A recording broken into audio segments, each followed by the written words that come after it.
我很喜欢跟朋友出去玩，然后我很喜欢露营的感觉，然后自己做食物，然后跟大家聊天，就围着那个炉火这样，我很享受这个。跟社团朋友一起看着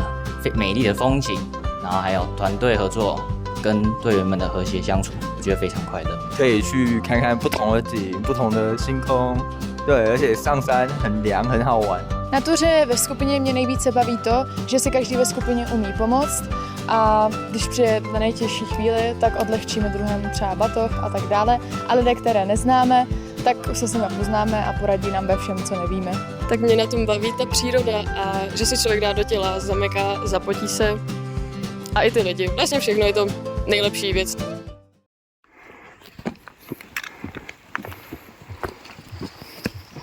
大一暑假南湖大山纵走的第一天，我上坡就上到脚完全抬不起来，抽筋抽了2次，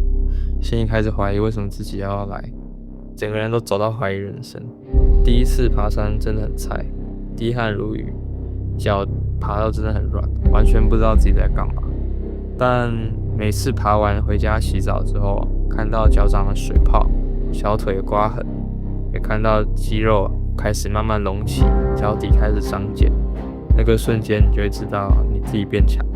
你只能靠着你自己的力量去走完那一条路，然后你要不断的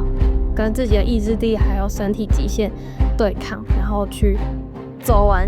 那一条只有你自己能走完的路。我觉得每一次爬山都会有这样的过程，就是我觉得我好像走不到，但我其实最后走到了。然后我觉得这个过程永远是最痛苦，可是也是下山之后会觉得最有成就感，然后最触动自己的部分吧。因为觉得原来我自己有这么样的能力，可以去做到我原本没办法想象的事情。虽然很痛苦，但我还是走完了。那种我做到了的感觉，一次次叠加之后，会变成你真正的力量。不只是在山上，而是让你有勇气去面对之后每个想放弃的瞬间。很多没有爬过山的人会觉得爬山是一个很浪费钱、不重视自己生命的运动。但是我觉得，如果每件事情用理性说服自己才能去做，那很多值得的事情可能永远都不会发生。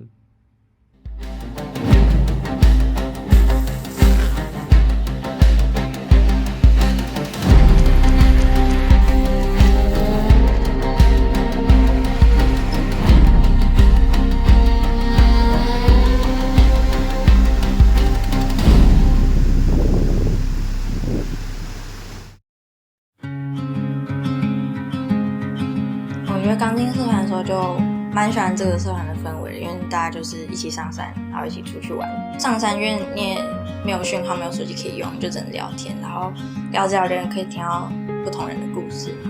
然后在大自然里，但是把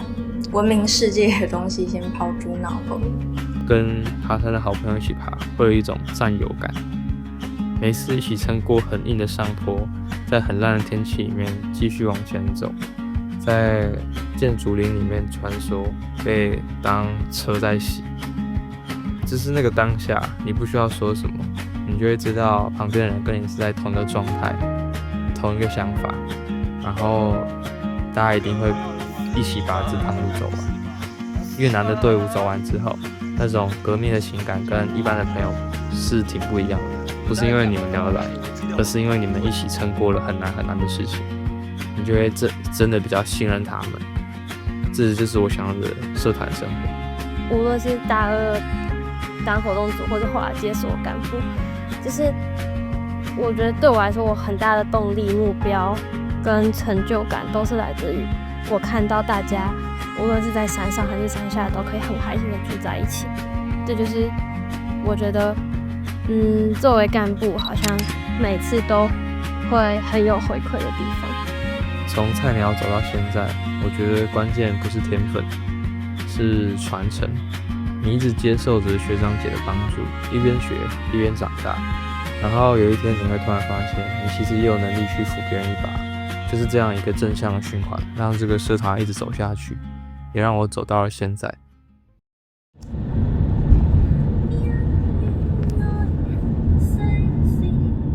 在山上我学到很重要的一课，应该是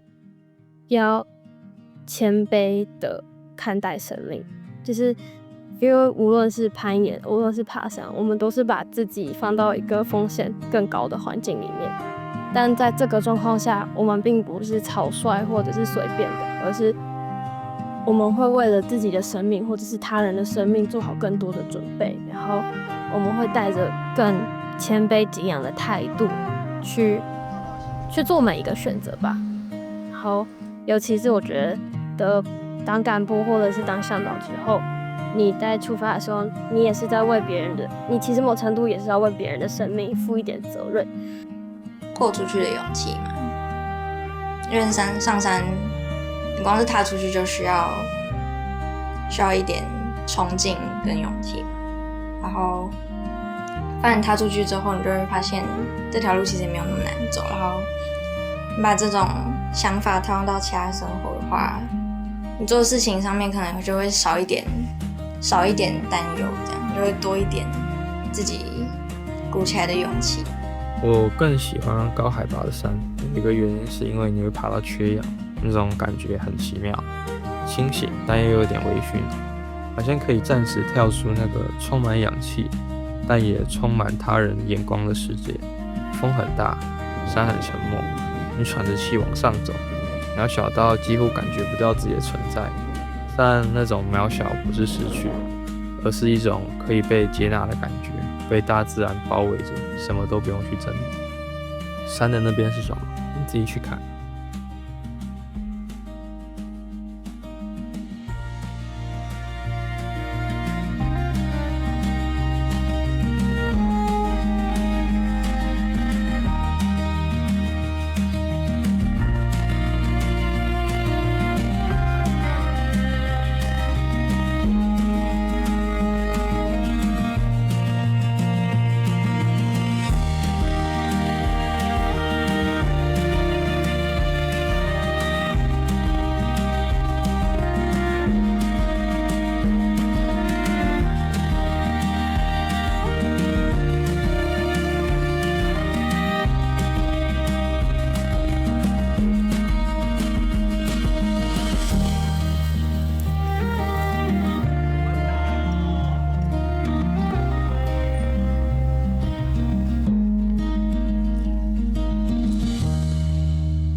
我不觉得说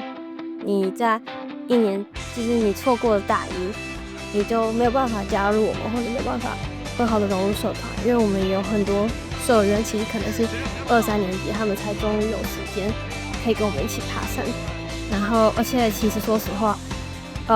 我们待在山下的时间比待在山上的时间还要多，非常多。所以山在那里，可是社办也在那里，岩场也在那里，所以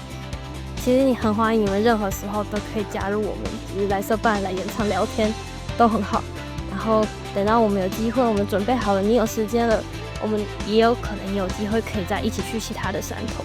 对，错过了前面的山头，我觉得没有关系，因为我们还是有很多机会可以在其他地方相见。然后出队的话，小队长，我们每个队伍都会有一个小队长跟干部，然后尤其是小队长就会帮你负责体训啊，然后帮你检查你的装备啊、行程说明等等的这些。不管你对登山、然后攀岩，甚至是抱石、溯溪等等这种户外活动有兴趣的话，都欢迎加入东海登山社。我们的活动跟社课都会公布在我们的 IG， 就是欢迎追踪，谢谢大家。山一直都在，然后可是人会不在，就是可能就没办法跟我一起。从这跟大家讲什么？好，就是这个片段会出现在我们明年的招生的影片上面。因为后来就没有人录素材，我就没有办法。我知道。每次我不会放你的声音进去。